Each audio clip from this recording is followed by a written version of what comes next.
இல்ல அப்படி வராது. ரொம்ப பிளான் பண்ணா கொஞ்சம் உஷாராயிடுவாங்க. நார்மலா பேச நேத்து கூட ஒரு அப்படி அவங்களுக்கு பதில் வராது. நடந்தது வேணா யோசி. நேத்து என்ன ஏதோ ஒரு கடை பேர் ஒண்ணு பார்த்துட்டு இது என்னது அப்படின்னு கேட்டேன்னா இது என்னதுன்னு அந்த பேரை சொல்லி கேக்குறேன். நம்ம நேம் அது. ஓகே. இது ஷாப். ஓ ஏங்க இப்படி கண்ணு முன்னாடி பாக்குறேன். இது ஷாப்னு எனக்கு தெரியாது. இது நம்ம என்ன கேட்போம், இது என்ன மாதிரியான ஷாப், என்ன பொருள் கிடைக்கும், நல்லா இருக்கே பில்டிங் இல்லைங்களா, இப்படி நம்ம ஒரு ஆச்சரியத்துல கேட்போம்ல. அப்ப நம்மள அசர வைக்கிற மாதிரி இது ஒரு ஷாப். அதுக்கு நம்ம சிரிச்சா ஷாப் இல்லையா அது ஷாப்பும் தான் அந்த மாதிரி. அது எங்களுக்கு தெரியாதா? அதை நம்ம சொன்ன உடனே அது ஷாப் தான். ஐயோ ஆமா அதுக்கு ஒரு அப்செட் வேற. எது சொன்னாலும் கலாய்க்கிறீங்க. அவங்க மைண்ட்ல என்னன்னா இவனுக்கு இது கூட தெரியல, இது ஒரு shop.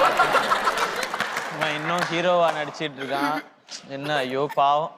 அப்படி அதான் நம்மள அசர வைக்கிற மாதிரி ஒரு பதில் சொல்லுவாங்கல்ல.